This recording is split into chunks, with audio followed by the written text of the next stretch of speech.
ეს უცნაური ადგილია. აქ არის მის შიტების ჭიკჭიკი. ჰაერსი დუმალი ნისლის შეჰპარუია.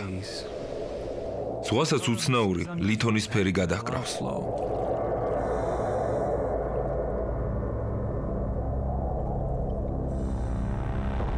ამ წყალსატევის სიღრმე 378 მეტრია. წყლის აორთქლებისას ჰაერში გოგირდის სუნი დგება.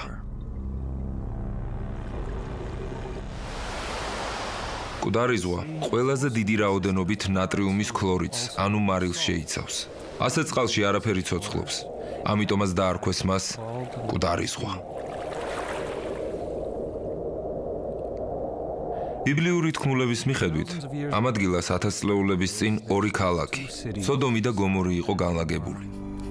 მათი მკვიდრნი, დიდარი და ამპარტავანი ადამიანები იყვნენ. ისინი მოურიდებლად ექცეოდნენ ჩამოსულებს და ართმევდნენ ყველაფერს.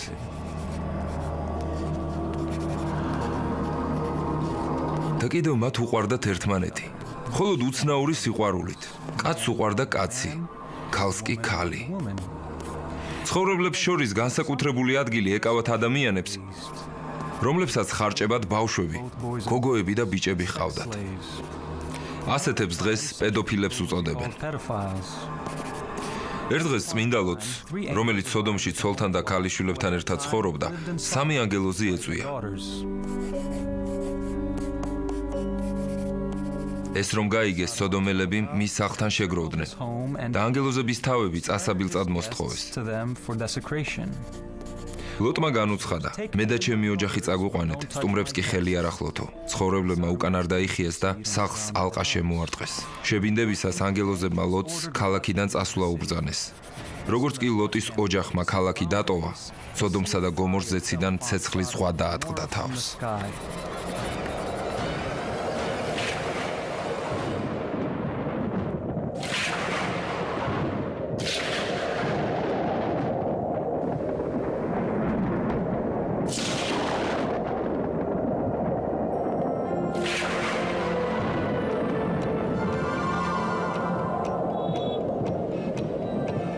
მას შემდეგ 4000 წელი გავიდა.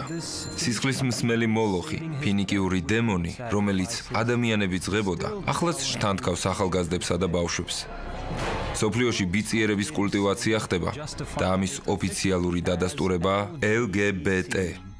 ლესბოსელები, მამათმავლები, ბისექსუალები და ტრანსგენდერები. ეს ადამიანები უარყოფენ მორალს და ოჯახის ზნეობრივ საფუძვლებს. ბოროტებას სიკეთეს უწოდებენ, წვდიას კი სინათლეს. ბიციერება და გარყვნილება გააკერპეს.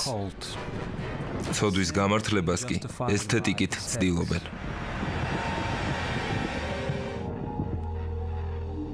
ყველაზე საშინელი, რაც ევროპულ ქრისტიანულ ცივილიზაციას დაემართა, არის ცნებების შეცვლა. აწი მამათმავალი შეიძლება მღვდელმსახური გახდეს. ევანგელისტური ეკლესიის მოძღვარი, ვინმე ნილს ხუხტჰაუზენი, თვლის, რომ მამათმავლობა ნორმალური მოვლენაა. ის ამახინჯებს საღვთო წერილის აზრს. ლესბოსური და მამათმავალი წყვილები იღებენ ღვთიურ კურთხევას და ამით მათ თითქოს ეძლევათ იგივე, რაც ქალსა და მამაკაცს ქორწინების დროს. მღვდელ ქალებსაც და მამაკაცებსაც აქვთ ამის უფლება.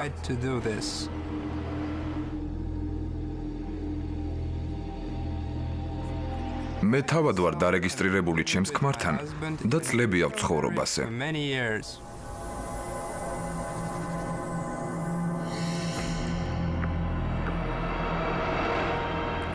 ბიბლიური ქრესტომათიული მაგალითი სოდომის და გომორის ამ ორი უძველესი ქალაქის განადგურების ისტორია, სადაც გარყვნილი ადამიანები ისევე ცხოვრობდნენ, როგორც დღევანდელ ევროპაში, ვერ ცვლის მღვდლის წარმოდგენებს. სოდომსა და გომორს თუ განვიხილავთ, იქ ხომ საუბარი არ მიდის სიყვარულზე. სიტყვა სიყვარული იქ არ ფიგურირებს პასუხისმგებლობიანი პარტნიორული ურთიერთობების თვალსაზრისით. იქ საუბარი მიდის გაუპატიურებებზე, ადამიანების დამცირებაზე. ეს სრულიად სხვა თემაა, რომელსაც არანაირი კავშირი არ აქვს იმასთან, რასაც ჩვენ განვიხილავთ.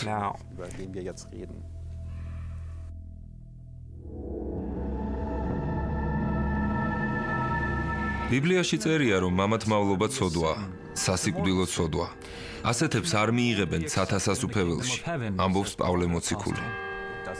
ეს სისულელია. მე კატეგორიულად წინააღმდეგი ვარ. ანუ როგორც მე უკვე ვთქვი, არის სამი ადგილი და ახალ აღთქმაში კიდევ ერთი ადგილი, სადაც პავლე ამბობს იმას, რაზედაც იესოს საერთოდ არ უსაუბრია. იესოსგან ჩვენ სიტყვა არ გაგვიგია ამაზე. იესო ამბობს: გიყვარდეს მოყვასი შენი, ვითარცა თავი შენი.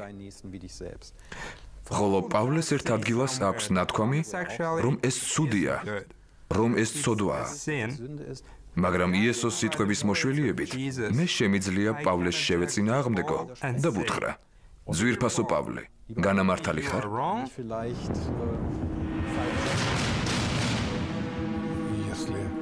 თუ ის პავლე მოციქულის სიტყვებს უარყოფს და თავხედობა ჰყოფნის გადაასხვაფეროს ისინი, პატარაში ერთგული, დიდშიც ერთგული იქნება. და როგორც არ უნდა ვატრიალოთ, ნათელია, უფალიც და პავლე მოციქულიც გვაფრთხილებდნენ, რომ ასეთი ხალხი გამოჩნდება. ასეთები მუდამ იყვნენ, მაგრამ ეკლესია არ შერყეულა. ჭეშმარიტებაა. როგორც არ უნდა უბურღავდნენ ტვინს, ადამიანები მაინც მიდიან ჭეშმარიტებასთან. სხვადასხვა დენომინაციებიდან, სხვადასხვა რელიგიებიდან. ეს შეუქცევადი პროცესია.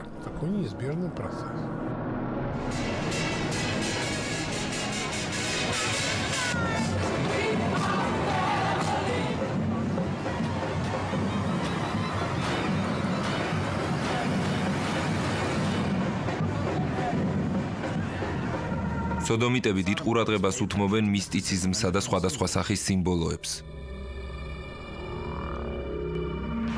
მაგალითად, სისარტყელასფერებიანი ჯვრით დამშვენებულ ბიბლიაში, რომელიც ამერიკაში ჰომოსექსუალებმა გამოსცეს, გადასხვაფერებულია საღვთო წიგნის სიტყვები. მაგალითისთვის, ბიბლიაში ნათქვამია: არ დაწვე კაცთან, როგორც ქალთან. ეს საზიზღრობაა. მამათმავლების ბიბლიაში კი წერია ასე: არ დაწვე კაცთან, როგორც ქალთან, მოლოხის ტაძარში. ამით სოდომიტები ამბობენ, რომ მოლოხის ტაძარში პედერასტიის დაკავება არ შეიძლება, ხოლო მის გარეთ შეიძლება. აი კიდევ. ან კი არიცით, რომ უწმინდურთ არ ეღირსებათ საღვთო სასუფეველი, არცა მეძავთა, არცა კერპთაყვანის მცემელთა, არცა მამათმავალთა. მამათმავლების ბიბლიაში კი ეს სიტყვები შეცვლილია გამოთქმით: არცა ნებისყოფით სუსტებსა. ეს ღმერთის შეურაცხყოფაა. ჰომოსექსუალებისთვის წმინდა არაფერია. ყველაფერზე წავლენ, ოღონდ თავიანთი პროგრამა გაიტანონ. ვერანაირ ოპოზიციას ვერ იტანენ. ვერც ერთ დონეზე. ყველა მოწინააღმდეგე უნდა დაამარცხონ. და სულისკვეთება, რომლითაც ეს გეი წიგნი და ეს გეი თეოლოგია შეიქმნა, არის ღვთისგმობა და თავდასხმა ქრისტიანობაზე. ამერიკელი მამათმავლებისთვის ეს კაცი, სკოტ ლავლი, არის მტერი ნომერი 1. მოდით, მიაგიხსნით, როგორ მუშაობს ეს ყველაფერი. ეს არის კულტურის დაპყრობის 5-ეტაპიანი პროცესი. ყველაფერი იწყება ტოლერანტობით. როგორც კი მამათმავლები აღწევენ ტოლერანტობის მაღალ საფეხურს, და მოგეხსენებათ, ტოლერანტობა არის უფლება ყველამ თავი დაგანებოს. ხისიერად წინა პლანზე იწევს მოთხოვნა მიღების შესახებ. ეს არის თანასწორუფლებიანობა. შემდეგ მოდის აღიარება. ანუ ყველამ არათუ უნდა მიიღოს მამათმავლობა, არამედ წინ წასწიოს მისი ღირებულებები. ამას მოჰყვება ძალდატანებითი თანამონაწილეობა. ანუ ყველა უნდა მონაწილეობდეს გეი კულტურაში. და ბოლოს დასჯა. ვინც არ ეთანხმება მამათმავლებს, დაისჯება.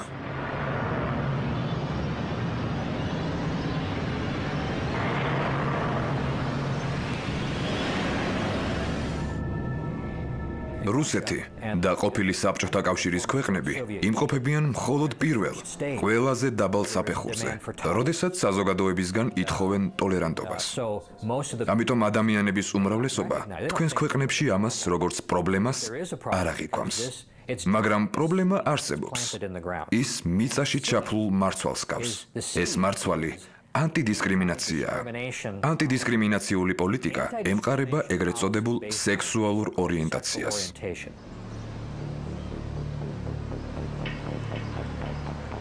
სოდომიტებთან და პედოფილებთან მებრძოლმა პიროვნებამ გადაწყვიტა ეჩვენებინა ჩვენთვის კომპანია, რომელიც იცავს და ავრცელებს მამათმავლობის იდეას მთელ მსოფლიოში.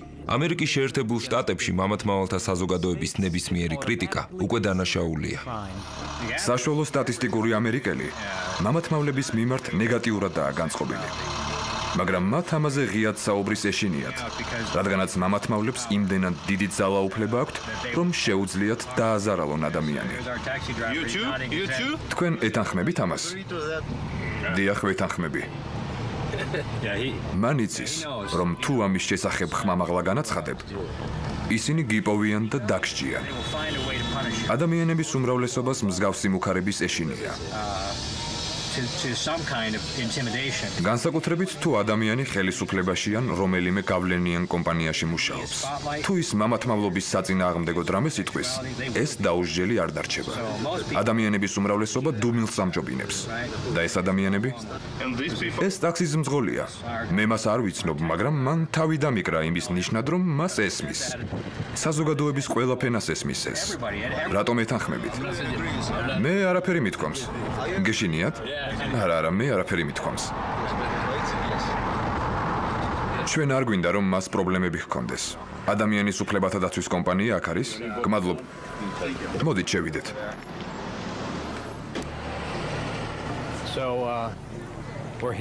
ჩვენ ვიმყოფებით მთავარ შტაბთან კომპანიისა ადამიანის უფლებებისთვის. ის მამათმავლობის ერთ-ერთი ყველაზე აგრესიული მხარდამჭერია. კომპანია ადამიანის უფლებებისთვის მხარს უჭერს ისეთ ამერიკას, სადაც ლესბოსელებს, მამათმავლებსა და ტრანსსექსუალებს ადამიანის ფუნდამენტურ უფლებებს ჰპირდებიან, სადაც ისინი თავს დაცულად გრძნობენ როგორც სახლში, ასევე სამსახურში და საზოგადოებაში. მთელ მსოფლიოში სერიოზულად ირღვევა ადამიანის უფლებები. ადამიანებს კლავენ, ამცირებენ. ისინი იძულებულნი არიან დატოვონ სამშობლო, გადაკვეთონ საზღვრები, იცხოვრონ ლტოლვილთა ბანაკებში. და ეს ორგანიზაცია, ნაცვლად იმისა, რომ კონცენტრირება მოახდინოს ადამიანის რეალურ საჭიროებებზე მსოფლიოს მასშტაბით, აცხადებს, რომ მამათმავლობა ადამიანის უფლებაა. ისინი უდიდეს ფულს ხარჯავენ ამ პროგრამის პოპულარიზაციისთვის, იმის ნაცვლად, რომ ადამიანის ნამდვილი უფლებები დაიცვან.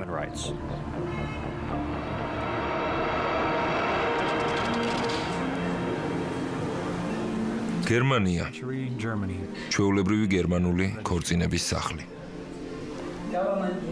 ძვირფასო მეგობრებო, კეთილი იყოს თქვენი მობრძანება ტემპელჰოფ შენებერგის ქორწინების სახლში.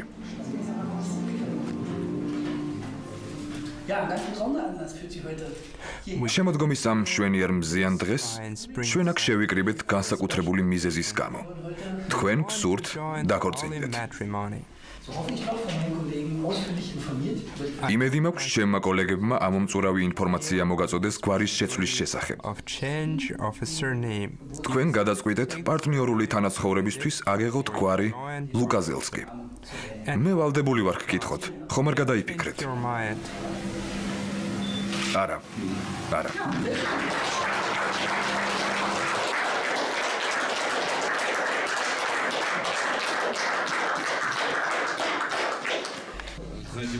თქვენს უკან ადამიანები ტრადიციული ოჯახებიდან არიან.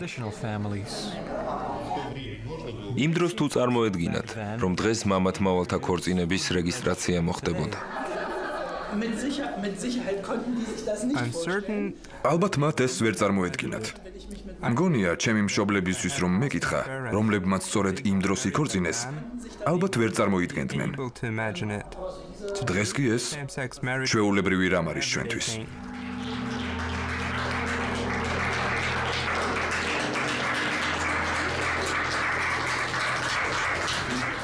მალე ტრადიციული საქორწინო ფოტოები გაქრება ამ კედლიდან. იქნება სხვა ფოტოები.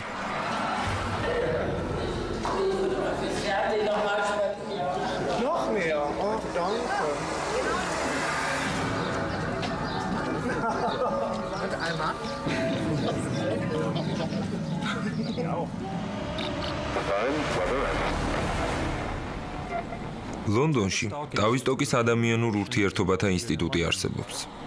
ომის წლებში ბრიტანეთის სპეცსამსახურების სპეციალისტებმა ფსიქოლოგიური ომის ახალი მეთოდოლოგია შექმნეს, რომელიც არა მხოლოდ ფაშისტური გერმანიის, არამედ საბჭოთა კავშირის წინააღმდეგ იყო მიმართული. ამ ინსტიტუტის ვიდეო გადაღება კატეგორიულად იგრძალება. არც ერთ სპეციალისტს არ აქვს უფლება გააჟღეროს თუ რაზე მუშაობენ სინამდვილეში მისი თანამშრომლები. თუმცა ჩვენ მაინც ვიპოვეთ ადამიანი, რომელმაც ბევრი რამ იცის ამ დაწესებულების შესახებ. დენიელ ესტულინი, ავტორი წიგნისა ტავისტოკის ინსტიტუტი. ტავისტოკი 1921 წელს დაარსდა როგორც კლინიკა. ის მხოლოდ მეორე მსოფლიო ომის შემდეგ გახდა ინსტიტუტი. მემორანდუმი ურთიერთგაგების შესახებ ხელმოწერილ იქნა როკფელერების ოჯახს, ტავისტოკსა და გენერალ ჯონ როლინგს შორის. ტავისტოკის შეთქმულების იდეა სიტყვასიტყვით ასე ჟღერს: თანამედროვე საზოგადოების პარადიგმის შეცვლა. სხვა სიტყვებით რომ ვთქვათ, მცდელობა იმისა, რომ შეიცვალოს საზოგადოებაზე ჩვენი წარმოდგენა და ყველაფერი, რასაც თავად წარმოადგენთ. აქვე შეიქმნა და ევროპელი ახალგაზრდების თავში ჩაინერგა ახალი კულტუროლოგიური აქცენტები, როგორებიცაა თავისუფალი სიყვარული, სვინგი ან ჯგუფური ცოდვა და სამოქალაქო ქორწინება. ცენტრალურ სადაზვერვო სამმართველოსთან ერთად ტავისტოკის ინსტიტუტში შეიქმნა ადამიანების ცნობიერებით მანიპულირების პროგრამა MK-Ultra. არ არის გამორიცხული, რომ ეგრეთ წოდებული უკრაინული რევოლუციის ფსიქოლოგიური მდგენელი, ქცევის მანერა, სლოგანები, ლოზუნგები თუ შეძახილები სწორედ აქ იყო შემუშავებული.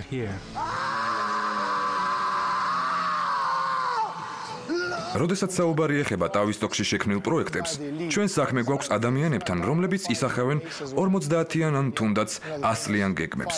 ისინი ქმნიან სქემებს, რომელთა რეალიზაცია ერთი საუკუნიდან მეორეში გადადის. იმის შესაქმნელად, რასაც დღეს ვხედავთ, მზადება დიდი ხნით ადრე უნდა დაეწყოთ.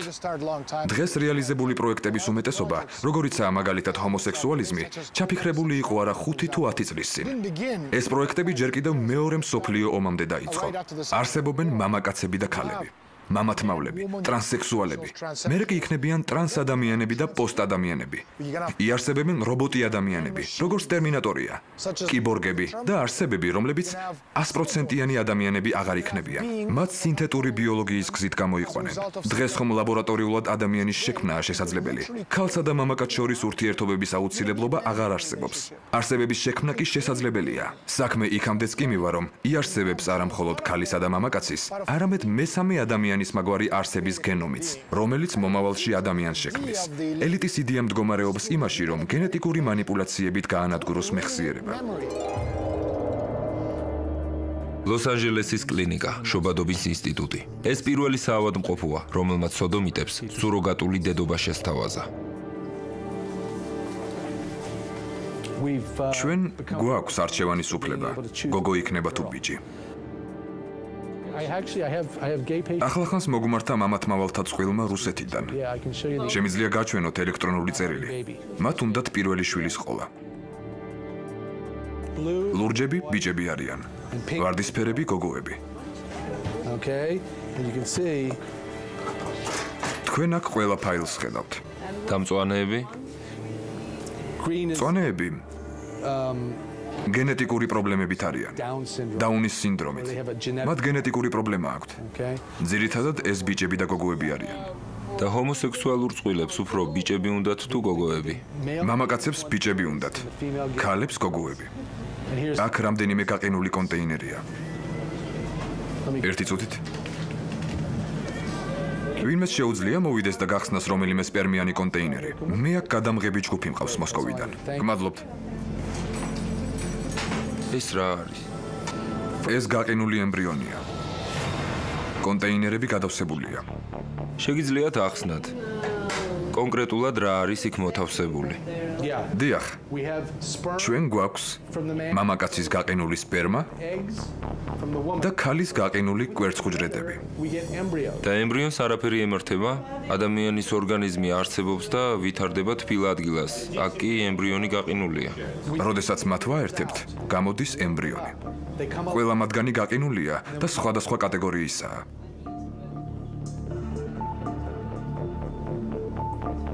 მათი შენახვის ვადა დაახლოებით 100 წელს შეადგენს.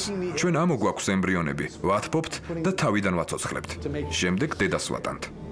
აქ იღებენ სპერმას, კვერცხუჯრედს და აერთებენ მათ ემბრიონის მისაღებად. შემდეგ ჩვენ მათ 5 დღის განმავლობაში ვზრდით. ვუტარებთ ანალიზებს, რომ გავიგოთ ბიჭია თუ გოგო, აქვს თუ არა გენეტიკური გადახრები და ბოლოს გადავცემთ დედას. ამას ეწოდება სუფთა ოთახი. იქ როგორც კოსმოსში, კოსტიუმებით უნდა ვიყოთ.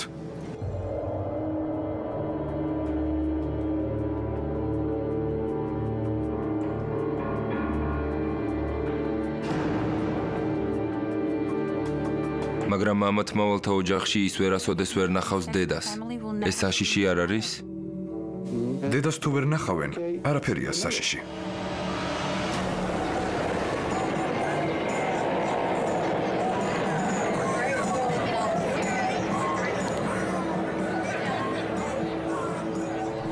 ამერიკის შეერთებული შტატები, სან-ფრანცისკო, 2014 წელი. ათეულობით ათასი სოდომიტი შეიკრიბა ცხოვრების წესის დემონსტრირებისთვის.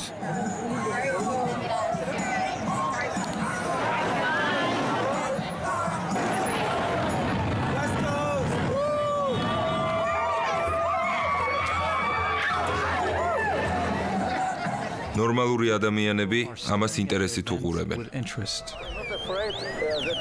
არ გეშინიათ, რომ თქვენ შვილს შეიძლება მოეწონოს მათსავით ყოფნა? არა, პირიქით. ჩვენ მივესალმებით მის ცნობის მოყვარეობას და გვინდა რომ ნახოს ყველაფერი, რასაც სამყარო სთავაზობს.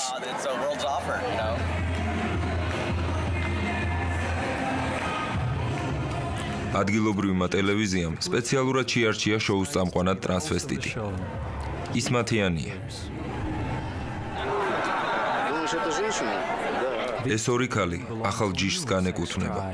ახალი მსოფლიოს, ახალი ოჯახი. რამდენი წლის ხართ? მე ვარ 38-ის. 52-ის. შვილები ყავთ? დიახ, ერთი შვილი. ერთი შვილი. კი. ერთობლივი? დიახ. მამაკაცის გარეშე როგორ ცხოვრობთ? ბრინვალეთ. ეს შესანიშნავია. ეს ის არის, რაც მინდა. არატრადიციული ორიენტაციის რამდენი ადამიანია ამერიკაში? ამბობენ დაახლოებით 10%-ია, მაგრამ სინამდვილეში გაცილებით მეტი. დიახ. მე ძალიან მაინტერესებს კაცის გარეშე როგორ გაგიჩნდათ შვილი. ისევე როგორც ხვებს. ჩვენ მას სიყვარულში ვზრდით. ჩვენ ის გვიყვარს, ყველაფრით უზრუნველყოფთ. ყველაფერი რიგზეა. მე ვიგულისხმე, რომ თქვენ მამაკაცი გჭირდებოდათ ბავშვის გასაჩენად. ახლა მივხვდი. თქვენ ბიოლოგიურ მამას გულისხმობთ? კი. დიახ. მე ერთი ნაცნობი მყავს, რომელმაც ჭიქით ცოტა სპერმა მომცა. გასაგებია. აი ამ გზით მივიღე ბავშვი. უკაცრავად, თქვენ შორის დედა რომელია და მამა რომელია? აბა გამოიცანით. როგორ ფიქრობთ? დედა რომელია? თქვენ? დიახ. არა, კაცი თუ ქალი? დიახ. ქალი? ქალი. კი. ესე იგი თქვენ ხართ მამა, თქვენ კი დედა? არა, მამა არ არის, მაგრამ მე დედა ვარ. კარგი. დიახ. და ბავშვი როგორ მოგმართავთ? დედა და დედა? თუ დედა და მამა? დედა და დედა. უფრო დედა. მე იუიუს მეძახის. ხო, იუიუს. ასე შეარქვა. როგორ ფიქრობთ? როდესაც გაიზრდება, ბავშვი არ განაწყენდება იმაზე, რომ ნამდვილი მამა არ ჰყოლია? არა, ის ძალიან ბევრ ადამიანს იცნობს, რომელსაც ასევე ორი დედა ჰყავს. უამრავი შესანიშნავი ბიძისა და ორი ბაბუის პატრონია. გოგონა ყავთ? დიახ.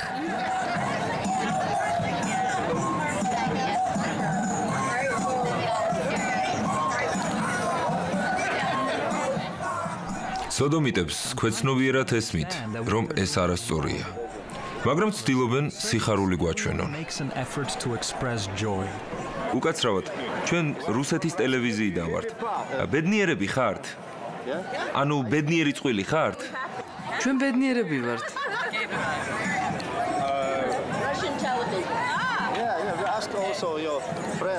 თქვენ ჰომოსექსუალური წყვილი ხართ? დიახ. ჩვენ ტრადიციული ჰომოსექსუალები ვართ. და ეს თქვენი შვილია? დიახ, ჩვენი ქალიშვილია. როგორ ფიქრობთ? ბედნიერია, რომ ორი დედა ყავს და არც ერთი მამა? დიახ. რა თქმა უნდა. ხო, ახლა ცოტა ერიდება. ბავშვები ჰომოსექსუალურ ოჯახებში ბედნიერად არ გამოიყურებიან. ბავშვის სული გრძნობს, ყველაფერი რაც ირგვლივ ხდება, ბუნებას ეწინააღმდეგება.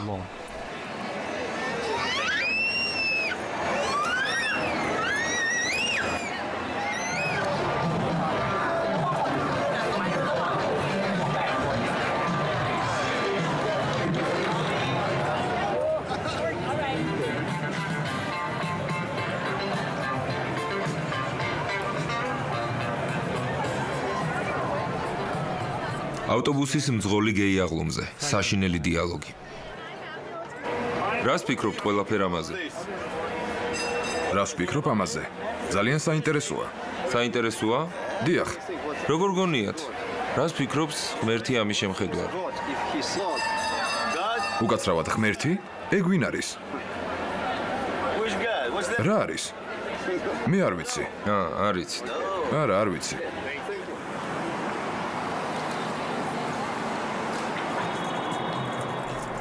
ეს გაზეთების დამტარებელია. მას თავისი აზრი გააჩნია ამასთან დაკავშირებით. ყოველ წელს მათი რიცხვი იმატებს. 20 წლის წინ ეს ღონისძიება ძალიან პატარა იყო. ახლა კი წლიდან წლამდე იმატებს და იმატებს. მთელი მსოფლიოდან ჩამოდის ხალხი. ჩინეთიდანაც კი. როგორც ბიბლიაში წერია, ღმერთმა შექმნა ადამი და ევა. და არა ადამი და სტივი.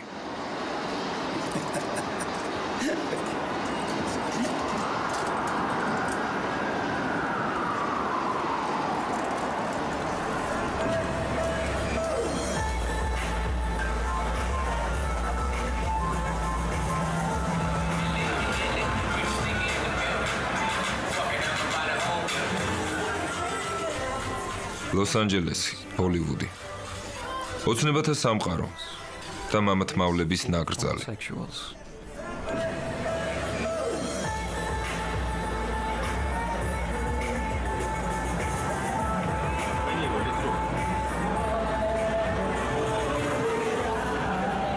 ორი ამერიკელი ბიჭი ქუჩაში მიდის.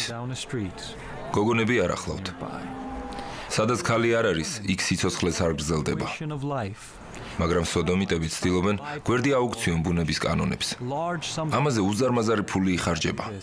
მამა და დედა. დღეს მსოფლიოში 2 მილიონი ბავშვი იზრდება ერთსქესიანთა ოჯახებში. და ეს მხოლოდ დასაწყისია.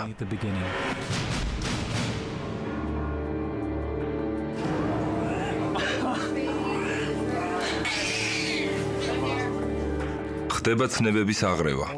დედის ნაცვლად ხმარებაში შემოდის ცნება ბიოკონტეინერი. სამშობია რომ ეს წუთია სუროგატ დედას ჩამოართვეს ახალშობილი ტყუპები. ყველა ნორმალური ადამიანისთვის შემზარავი კადრები. მამათმავალი ცდილობს დედის როლი გაითავისოს. სოდომიტებმა ფული გადაიხადეს და ცოცხალი საქონელი მიიღეს. ყველამ ვიცით გამოთქმა, დედის რძესავით შეერგო.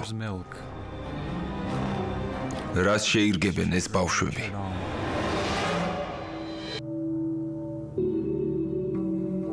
შვილები რომ ყოლოდა, აიღეს ჩემი სპერმა და ჩვენი მეგობარი გოგონას კვერცხუჯრედი. ეს ყველაფერი ჩაუნერგეს სუროგატ დედას. ქალს, რომელიც ბიოლოგიურად არანაირ კავშირში არ არის ბავშვებთან. ზოგჯერ გვეუბნებიან, ნუ თუ ბავშვს დედა არ სჭირდება. კვლევებმა აჩვენა, რომ არა. ჩვენ ვაჩვენთ შვილებს მხოლოდ მაშინ, როდესაც მზად ვართ ამისთვის. ჩვენ შორის არ ხდება შემთხვევითი ფეხმძიმობა. ჩვენ მზად ვართ გავხდეთ მშობლები როგორც ფინანსურად, ასევე ემოციურად. ასე რომ ჩვენ ვფლობთ უპირატესობას სიტუაციაზე, რომელსაც ქვია უიფეხმძიმედ ვარ. დიახ, თავიდანვე 2 შვილი გვინდოდა. უეჭველად.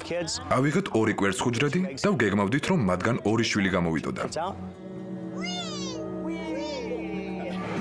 თუ ჩვენი შვილები გაიზრდებიან და მამათმავლები გახდებიან, შესანიშნავი იქნება. ამით მხოლოდ მოიგებენ, მაგრამ ეს ჩვენი არჩევანი არ არის. ეს მათი არჩევანია. რაც არ უნდა შეემთხვათ, ჩვენ მაინც გვეყარება ისინი. ერთი დეტალი. მამათმავლებს შვილებად უნდათ ბიჭები, ლესბოსელებს კი გოგოები. რატომ? გასარყვნელად? აი რა მოხდა ახალ ზელანდიაში. ეს იყო 2 მამათმავლის, მარკ ნიუტონისა და პიტერ ტროუნგის ამაზრზენი ამბავი. ისინი ორმაგი ცხოვრებით ცხოვრობდნენ და წარმოადგენდნენ მამათმავალთა წყვილს, რომელმაც რუსეთიდან ბიჭი იშვილა. როგორც უკვე ვიცით, შარშან დასრულებული გამოძიების ფაქტებზე დაყრდნობით, ეს მამაკაცები სულაც არ იყვნენ ის მოსიყვარულე მამები, რომლებსაც განასახიერებდნენ. ერთადერთი მიზანი ამ ბავშვის შვილად აყვანისა იყო მისი გაუპატიურება და სხვა მამაკაცებისთვის ანალოგიური მიზნით მიქირავება. ეს ამბავი წლების მანძილზე გაგრძელდა. ბავშვს აუპატიურებდნენ დაწყებული 2 თვის ასაკიდან 6 წლამდე.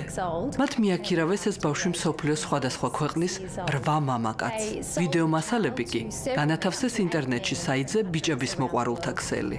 პედოფილებმა რუსეთში, მოსკოვში ფეხმძიმე ქალი გაიცნეს. ფიქტიური ქორწინების გაფორმების შემდეგ მომავალმა დედამ $8,000 სანაცვლოდ მიყიდა მამას განქორწინების შემდგომი უფლებები. გააჩინა ბავშვი და გადასცა ამ მამათმავლებს. ქვეყნიდან ბავშვის გაყვანა უკვე მხოლოდ ტექნიკურ დეტალებთან იყო დაკავშირებული. ავსტრალიის ხელისუფლება ამ შემთხვევას აღწერს როგორც ისტორიაში ყველაზე საშინელს. ეს ბავშვი არა მხოლოდ გაუპატიურებულ იქნა არაერთხელ, არამედ მას კარგად გამოურეცხეს ტვინი და შთააგონეს, რომ ეს ნორმაა. როგორც გაირკვა, ეს 2 მამაკაცი ასწავლიდა საცოდავ ბიჭს რეაგირებას ხელისუფალთა კითხვებზეც. მას უნდა ეთქვა, რომ სახლში არაფერი განსაკუთრებული არ ხდება. ეს ბავშვი სამოგზაუროდ დაჰყავდათ და იქ აუპატიურებდნენ. მერე კი პედოფილების საერთაშორისო ქსელის სხვა წევრ მამაკაცებს აძლევდნენ გასაუპატიურებლად. ერთი შეხედვით ეს მართლაც ბედნიერი ოჯახი იყო. ყავთ შვილი, ბევრს მოგზაურობენ. ადგილობრივმა რადიო სადგურმა ABC-მ საჩვენებელი ინტერვიუც კი ჩამოართვა მათ. მოგესალმებით, მე მქვია პიტი. ეს კი მარკია. ჩვენ ჰომოსექსუალი მამები ვართ. ერთობლივად მივიღეთ გადაწყვეტილება ყოლო და შვილი. ოჯახის შექმნის დრო იყო. სრულიად ნათელია, რომ ამ ორმა ბავშვი იყიდა და მიიღო მისი გაუპატიურების ექსკლუზიური უფლება. ერთი წლის წინ ნიუტონისა და ტროუნგის სკანდალმა მთელი მსოფლიო შესძრა. პედოფილებმა სრულიად დამსახურებულად მიიღეს პატიმრობის 40 და 30 წელი. მაგრამ ეს მხოლოდ ერთი შემთხვევაა, რომელიც გასაჯაროვდა და გამოძიებულ იქნა. რამდენი ბიჭი და გოგო იტანჯება ერთსქესიანთა ოჯახებში, არავინ უწყის.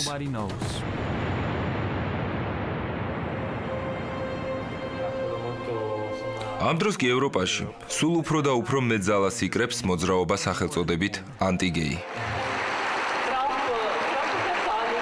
ადამიანები, რომლებმაც შეძლეს თავი დაეღწიათ სოდომის ბლანტი მარწუხებიდან, ვერც კი აცნობიერებენ, როგორი უფსკრულის პირზე იმყოფებოდნენ. ასე დაემართა იტალიელ ლუკა დე ტოლვეს. ის არასრულფასოვან ოჯახში იზრდებოდა. მშობლები მისი დაბადების შემდეგ მალევე განქორწინდნენ. ბიჭს აშკარად აკლდა მამის აღზრდა. თანაკლასელები ხშირად დასცინოდნენ ლუკას, რამაც არასრულფასოვნების კომპლექსი გაუღვივა. ბოლოს ის მამათმავლებმა შენიშნეს. ყველაფერი კი სილამაზის კონკურსებით დაიწყო. მე შევედი ამ სამყაროში, რომელიც თავიდან ჯადოსნურად მეჩვენებოდა. მალე ძალიან ცნობილი გავხდი. სილამაზის კონკურსებში ვიმარჯვებდი. გავხდი მისტერ გეი. ანუ არნახული პოპულარობა მოვიპოვე. გავწევრიანდი არჩი გეიში. მუშაობდი საერთაშორისო ჯგუფ IGTA-ში. მამათმავალ მოგზაურთა საერთაშორისო ასოციაციაში ამერიკაში. მე მჯეროდა, რომ ვიყავი იდეალური მამათმავალი, მაგრამ ყველაფერი რაც ხდებოდა, მხოლოდ სექსის ირგვლივ ტრიალებდა. მივხვდი, რომ რაც არ უნდა ვაკეთო, თუ სქესობრივ კავშირს არ ვამყარებ, ყველაფერი ინგრევა. არაფერი რჩება. ანუ მამათმავლური ცხოვრების მამოძრავებელი ძალა მხოლოდ სექსი იყო. ყველაფერი იმ დღეს შეიცვალა, როდესაც ლუკამ გაიგო, რომ შიდსი აქვს და რამდენიმე თვე დარჩა. მე საავადმყოფოში წამიყვანეს და მითხრეს: ლუკა, შენ შიდსი გაქვს. მე ბევრი მეგობარი მყავდა, რომელიც ერთმანეთს მიყვა იმ წლებში შიდსის გამო. საშინელება იყო მათი ყურება. განსაკუთრებით ერთის, რომელიც ჩემს თვალწინ გარდაიცვალა. ის თვალებში მიყურებდა და მეკითხებოდა: რისთვის? და ამ დროს ჩემს გულში რაღაც მოხდა. თითქოს დამარტყეს. 30 წლის სიცოცხლის შემდეგ ვიგრძენი, რომ ეს არაბუნებრივია. ეს არ არის ის, რისთვისაც ღმერთმა გაგვაჩინა. მე მინდოდა ტანჯვისთვის დამეღწია თავი, ანუ თავი მომეკლა. იმიტომ რომ პანიკის შეტევები მქონდა. იმ დღეს, რომელიც მე სამუდამოდ დამამახსოვრდა, თავი არ მომიკლავს. ფანჯრის რაფაზე ლოცვანი დავინახე. ხელში ავიღე და დავიწყე ლოცვა. როდესაც ლოცვა დავიწყე, ვიგრძენი არაჩვეულებრივი სიყვარული, რომელმაც საოცარ ტრანსფორმაციამდე მიმიყვანა. მე დავუბრუნდი ეკლესიას. ვითხოვე შველა. იქ დამეხმარნენ. მითხრეს, რომ არსებობს გზები, რომლითაც შეიძლება მამათმავლობის ცოდვიდან გამოსვლა. მე ვეზიარე. მოვყევი ყველაფერი, რაც წარსულში ხდებოდა და უკეთ ვიგრძენი თავი. როცა ლოცვების კითხვას ვიწყებდი და სახარებას მივყვებოდი, ვნება მშორდებოდა. მე შემეძლო აღარ მქონოდა მამათმავლური ვნებები და ღმერთ შევევედრე. გემუდარები, უკანასკნელი საჩუქარიც გამიკეთე. დამეხმარე გოგონას პოვნაში. ახლა უკვე 5 წელია, რაც ქორწინებაში ვარ და შესანიშნავი ქალიშვილი მყავს. არსებობს გენდერული იდეა, რომელიც ცდილობს ბუნებრივი ოჯახი დაანგრიოს. მე მუდმივად ვიღაც მესხმოდა თავს. როდესაც პირველ სემინარს ვატარებდით, 5-კაციან დახურულ ქრისტიანულ საზოგადოებაში, არჩიგეის ჯგუფი დაგვადგა თავს სატვირთო მანქანით და ლოზუნგით. თქვენ არასოდეს განიკურნებით. მაშინ ჩვენს დასახმარებლად ხელკეტებიანი პოლიცია მოვიდა. მე მწამს ღმერთის და მჯერა, რომ ღმერთი არის სიმართლე და სიცოცხლე, ხოლო მამათმავლობა არაბუნებრივი მოვლენაა. თქვენ ბედნიერი ადამიანი ხართ? მე ძალიან ბედნიერი ვარ. მე სრულ ჰარმონიაში ვიმყოფები საკუთარ თავთან.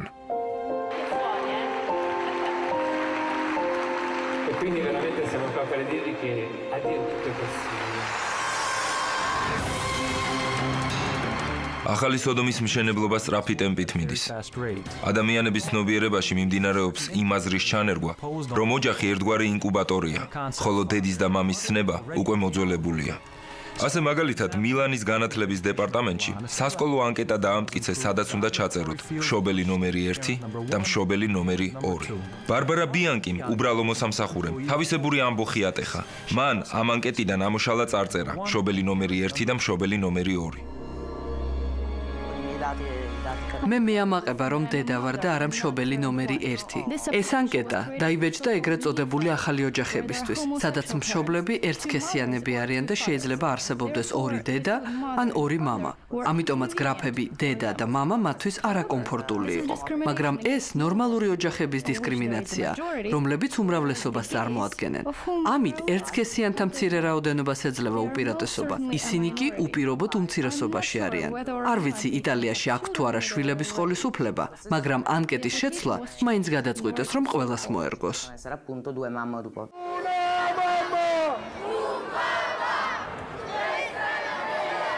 ერთი მამა, ერთი დედა.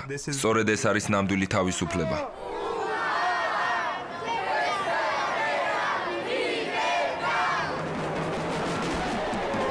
ეს არის მრავალათასიანი დემონსტრაცია, რომელმაც იტალიის დედაქალაქის მთელი ცენტრი მოიცვა. ეს ადამიანები გამოვიდნენ სოდომის წინააღმდეგ, რომელმაც მთელი მსოფლიო მოიცვა. ჩვენ ოჯახისა და მისი სიწმინდეების მსხვერპლის ზღვარზე ვდგავართ. ეს დასასრულია.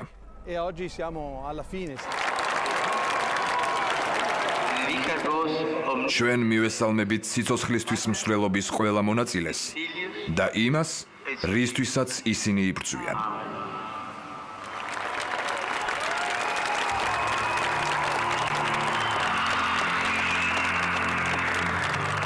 მსვლელობის მონაწილეები, მრავალშვილიანი იტალიური ოჯახი. ესმერალდასა და მის მეუღლე რობერტოს 11 შვილი ჰყავთ. ისინი ყოველ წელს მონაწილეობენ მსვლელობაში სიცოცხლისათვის. ეს სამზარეულოა. დღეს სტუმრები გვყავს და ვცდილობთ სუფრად დროულად გავაწყოთ. ეს საოცრად ლამაზი ხალხია. ისინი ძველ იტალიურ ტრადიციებზე გაიზარდნენ. ეს ქრისტიანული ოჯახია. სანამ ხელოვნურ ოჯახებს შექმნიან, ამ ადამიანებს დაფიქრება მართებთ. ისინი თავს ბედნიერებად გვაჩვენებენ იმ ბავშვებთან ერთად, რომლებიც სხვადასხვა ტექნოლოგიებით, სუროგატული დედის თუ სხვა საშუალებებით გაჩნდნენ. მაგრამ იმისთვის, რომ ეს ბავშვი გაჩნდეს, საჭიროა სხვა ბავშვები ემბრიონშივე იქნენ განადგურებულნი. ისინი ცხონ ბავშვები იქნებოდნენ. ეს არაბუნებრივი პროცესია.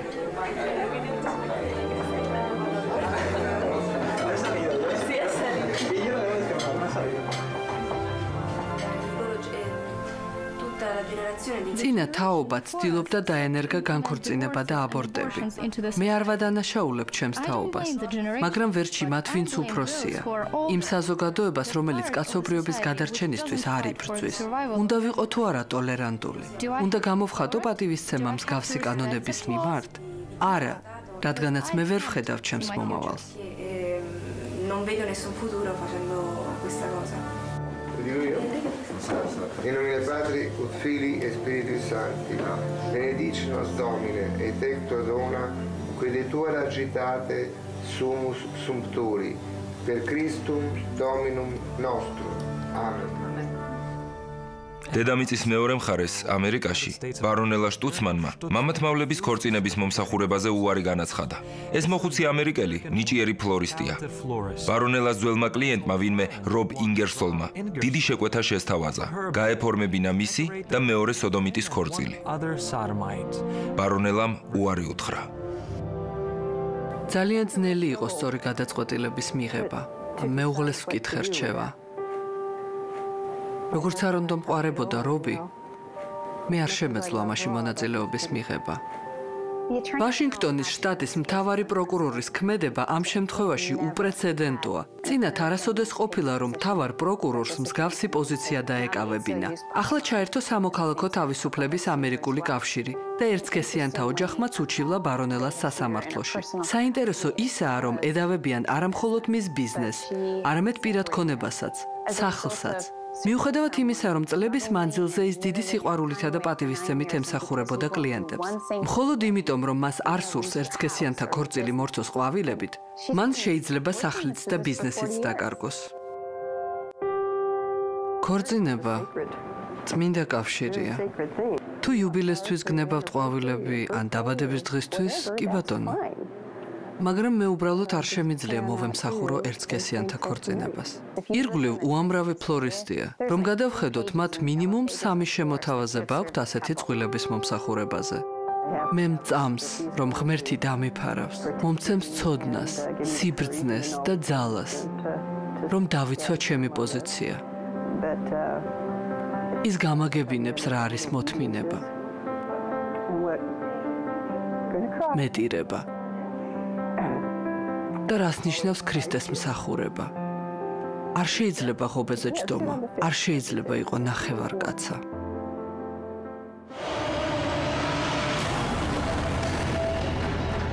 გერმანიის კანონმდებლობით, თუ ხართ მშობელი და უგზავნებთ თქვენ შვილს სქესობრივი აღზრდის გაკვეთილებზე სიარულს, შეიძლება ციხეში მოხვდეთ.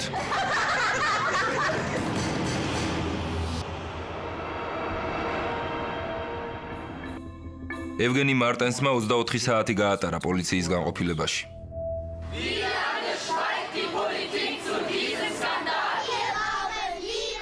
როდესაც მარტენსი გამოუშვეს, მას თანამოაზრეთა მთელი მანიფესტაცია დახვდა, როგორც გმირს ისე შეხვდნენ. 24 საათი, რა თქმა უნდა, ბევრი არ არის, მაგრამ ეს მხოლოდ დასაწყისია. დღეს 24 საათია, ხოლო 5 წლის შემდეგ, ვინ იცის, იქნება 24 წელიც. მარტენსი უმცროსი 11 თვისაა. სწორედ ეს გახდა დედისთვის ციხის გადავადების მიზეზი.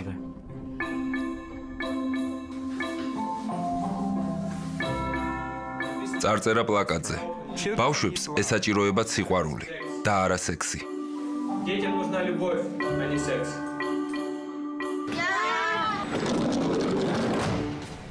ათასობით ასეთი ოჯახია გერმანიაში. ისინი დემონსტრაციებს უერთდებიან, მაგრამ მათი ხმები იძირება გარყვნილების პროპაგანდისტების ხმებში, რომლებიც უთვალთვალებენ ნორმალურ ოჯახებს და როგორც კი იგებენ საპროტესტო აქციების შესახებ, ატარებენ თავიანთ კონტრდემონსტრაციებს.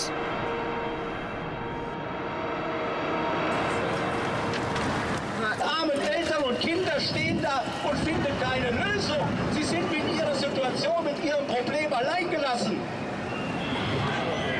Also, wir stehen nicht gegen wen, sondern wir treten ein für Eltern- und Kinderrecht.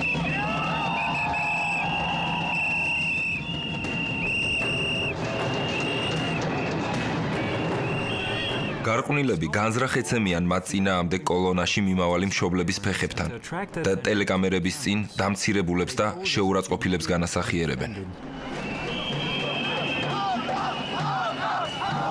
Это проблема глобальная. Мы боремся за ეს გლობალური პრობლემაა. ჩვენ ჩვენი შვილების გადასარჩენად ვიბრძვით, რომელთა დაღუპვასაც აპირებენ სწორედ ამ მიმართულებით. наших детей погубить. Мы можем ჩვენ ბუნებისგან შეგვიძლია ავიღოთ მაგალითი. მაგალითად, ძუდათვი. ვინც კი განიზრახავს მასთან და მის ბელებთან მიახლოებას, ყველას დაგლეჭს. მის მსგავსად არც ჩვენ ვაპირებთ ჩვენი შვილები დავაგლეჯინოთ ვიღაცეებს. გეების ქორწინება. ობამას მილოცვა ტელეფონით. ჩვენ ვამაყობთ თქვენით ბიჭებო. თქვენი თავგანწირვა დაეხმარა უამრავ ადამიანს მთელ მსოფლიოში. კარგი დრო გაგეტარებინოთ დღეს. 2011 წელს ადამიანის უფლებათა დაცვის დღეს ჰილარი კლინტონმა ჟენევის ერთა სასახლეში გააკეთა მოხსენება ადამიანთა უფლებების შესახებ. მან განაცხადა, რომ ეს შესანიშნავია და LGBT ადამიანების უფლებები წინ უნდა იყოს წამოწეული. დღეს მსოფლიო ელიტის მოდური ლოზუნგია. მამათმავლების უფლებები, სწორედ ეს არის ადამიანთა უფლებები. მაგრამ რატომ იბღალება სხვა დანარჩენი ადამიანების უფლებები მამათმავალთა უმცირესობის სასარგებლოდ? ისინი აგზავნიან გარკვეულ მითითებებს მთელ მსოფლიოში არსებულ ამერიკის საელჩოებში. მითითებებიდან ნათელი ხდება, როგორ უნდა შეცვალო კულტურა და რა უნდა გააკეთო იმისთვის, რომ შეცვალო ქვეყნის ფასეულობები. და ეს მთელ მსოფლიოში ხდება. ამის უკან ჩვენი პლანეტის მილიარდერების დიდი ფული დგას. ისინი ამის პროპაგანდას ეწევიან. მთელ მსოფლიოში მამათმავლობის გავრცელების იდეას ამერიკის მთავრობა აღარ მალავს. დაბიოკულტურის იდეოლოგია ყველაფერი რაც წელს ქვემოთაა, ისეთივე სისწრაფით ვრცელდება, როგორც შავი ჭირი ორგანიზმში. მორალური საფუძვლები, ქრისტიანული დოგმები, მაგალითად, უბიწოება, უმანკოება და ტრადიციული ოჯახი უარყოფილია. იური როშკამ, მოლდავეთის ყოფილმა პრემიერ-მინისტრმა, იპოვნა საკუთარ თავში ძალა იმისა, რომ წინ აღსდგომოდა მამათმავლების ლობის თავის ქვეყანაში. დასავლეთის ემისრებისთვის ის ახლა განდგომილია. მე ჩემს საკუთარ მაგალითზე შემიძლია გითხრათ, რამდენად აგრესიულად და მიზანმიმართულად იქცეოდა ამერიკის საელჩო. 1-2 წლის წინ მზადდებოდა ახალი გეი აღლუმი. და მის ჩატარებამდე 1 დღით ადრე მე პრესკონფერენცია მოვიწვიე.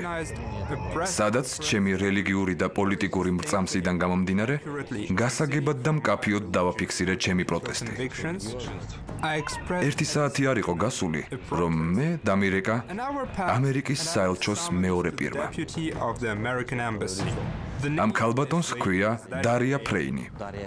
სხვათა შორის ის მოსკოვში ამერიკის საელჩოში ჯერ კიდევ საბჭოთა დროს მუშაობდა. იურა, შეიძლება შენთან შეხვედრა. დარია ხელმძღვანელობდა ამერიკის საელჩოს პოლიტიკურ და ეკონომიკურ განყოფილებას. მე ვუთხარი, რა თქმა უნდა დარია. ჩვენ ერთმანეთს ჯერ კიდევ პერესტროიკის დროიდან ვიცნობდით. და როდის აპირებ ჩემთან მოსვლას? ვკითხე. ახლავე, ჩემი 25 წლიანი პოლიტიკური კარიერის მანძილზე პირველად ასეთი რანგის დიპლომატმა დაუყოვნებლივ მოითხოვა შეხვედრა. ჩვენი საუბარი 4 საათს გაგრძელდა. ძალიან არასასიამოვნო შეხვედრა იყო. ეს ქალბატონი ცდილობდა აეხსნა ჩემთვის თუ რას ნიშნავს ნამდვილი დასავლური ფასეულობები, მაგრამ მას ეს არ გამოუვიდა. იური მოგვიყვა, როგორ იღებდნენ მოლდავეთის პარლამენტში კანონს თანაბარი შანსების, შესაძლებლობების შესახებ. დღეიდან ნებისმიერ სოდომიცსა თუ პედოფილს მარტივად შეუძლია მოეწყოს სამუშაოდ სკოლაში თუ საბავშვო ბაღში. ჩვენთან ჩამოსული ევრობიუროკრატების და კომისრების საჯაროდ გამოთქმული არგუმენტაცია იყო შემდეგი. ჩვენ ევროპასთან ლიბერალურ სავიზო რეჟიმს გიწესებთ. არც კი აკეთებენ ანულირებას. ლიბერალურს, თქვენ კი ანტიდისკრიმინაციულ კანონს დაგვიდებთ.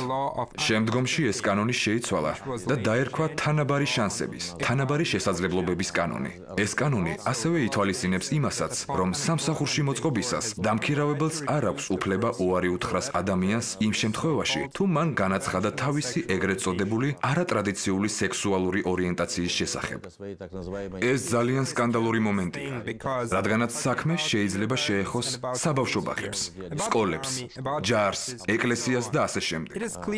ესე იგი გასაგები ხდება, რომ დასავლეთი ან დასავლეთის ელიტა, დასავლური ესტაბლიშმენტი ანვითარებს ძალიან ძლიერ ტალღას მთელი მსოფლიოს წინააღმდეგ და მოლდავეთის რესპუბლიკა ტრადიციულ ფასეულობათან გრევის ნაწილი ან მსხვერპლი გახდა. этой волны по разрушению традиционных ценностей.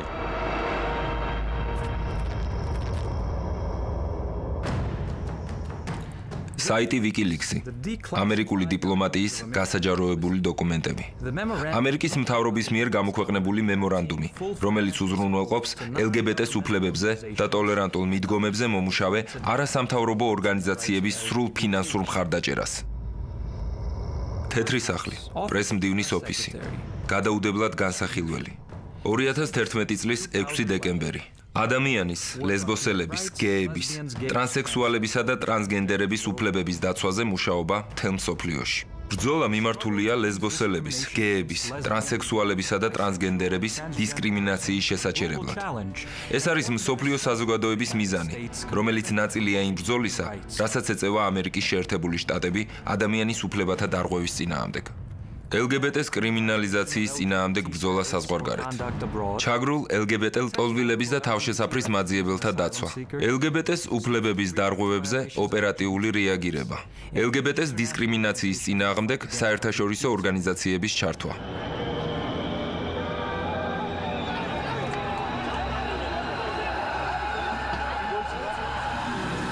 თუმცა აქ არ არის ის დოკუმენტი ინსტრუქცია, რომლითაც ამერიკის მარიონეტმა მიხეილ სააკაშვილმა თავისი მმართველობის 9 წლის განმავლობაში დასაჯა ქართველი მამაკაცების 7.5%.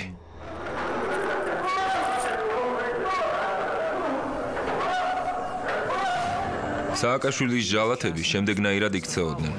რეჟიმის მოწინააღმდეგე ყველა პირს იჭერდნენ.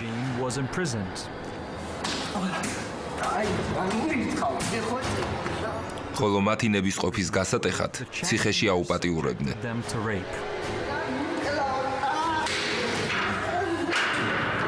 აი ეს პირველი შემზარავი გრძნობა. ეს ხმა არის. როცა იღება და იკეტება, პირდაპირ თავში ურტყამს. ნერვებზე მოქმედებს. კიდევ ერთი ფსიქოლოგიური მომენტი, რაც მათ ჰქონდათ, ნორმალური ძილის საშუალებას არ აძლევდნენ პატიმრებს. აი შემოწმებაზე ან შმონზე რომ მიდიოდნენ, პირველი რასაც აკეთებდნენ, ადამიანს ფოტოს ან ხატს თუ უპოვიდნენ, ეგრევე აკდებდნენ. ეს 330,000-მა ადამიანმა გამოიარა. ყველაფერს კამერაზე აფიქსირებდნენ. ახლა ამ საშინელ კადრებს ხედავთ. მიზანი ერთი იყო: გაეტეხათ, გაესრისათ, რთოლვარე პირუტყვად ექციათ ადამიანი. მოკლედ, საშინელებაა ამის მოყოლა. აი ასე იჯდა ადამიანი. იყო სრულიად შიშველი და მას ხელკეთზე კი პრეზერვატივი იყო ჩამოცმული. არ ვიცი, ადამიანები იყვნენ, ეშმაკები, თუ ვინ იყვნენ, ასე იქცეოდნენ. ეს მეთოდები გადმოღებული იყო ბაღდადის, აბუ გრეიბის ამერიკული ციხიდან. ეს არის თბილისის ციხის კადრები. ეს კი ბაღდადის. ქართველისთვის დამცირება სიკვდილის ტოლფასია.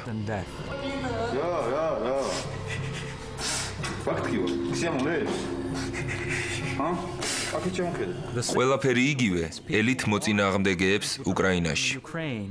პროამერიკული ხუნტის რეჟიმი გამოიყენებს იმავე მეთოდებს ციხეებსა და იზოლატორებში. კიევიდან ოდესამდე ათასობით ადამიანი ზის. ღმერთმა უწყის, რა დღეში ხავთ. ქართული მართლმადიდებლური ეკლესია.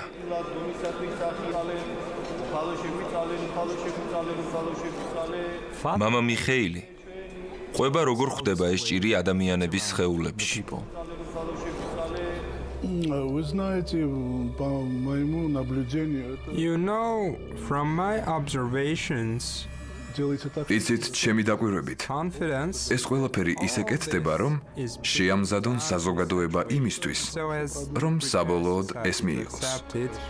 და ეს კარგად გააზრებული ტექნიკაა.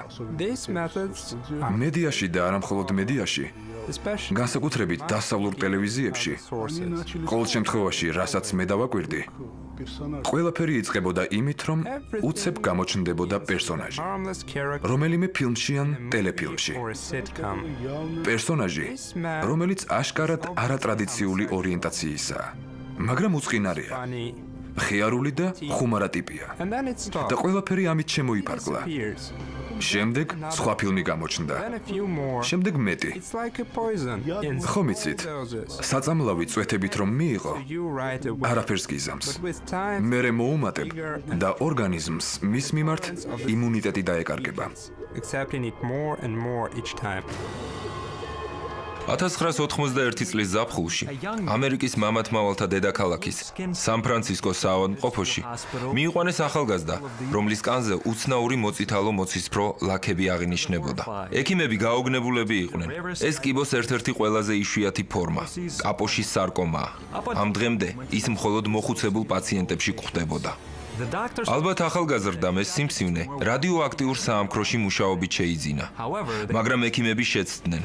პაციენტი მამათმავალი აღმოჩნდა, რომელიც პროსტიტუციას ეწეოდა. მას არ ჰქონდა იმუნური უჯრედები, რომ დაეცვა ორგანიზმი სიმსივნისაგან, რამაც სარკომა გამოიწვია.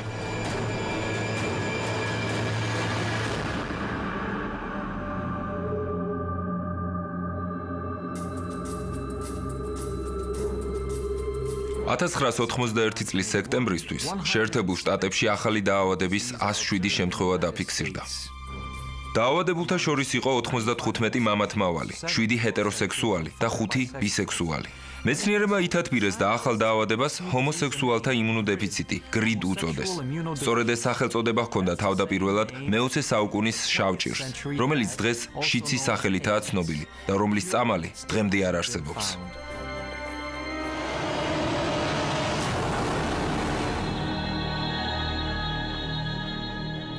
წმინდა მამები გვაფრთხილებენ, რომ ინფერნალურ საზოგადოებას შურს კაცობრიობის და უნდა აღგაოს პირისაგან მიწისა ღვთის ქმნილება. ამისთვის კი იქმნება ანტიზნეობა, ანტიცივილიზაცია, რომელიც მოწოდებულია შეცვალოს რწმენა ღვთისა.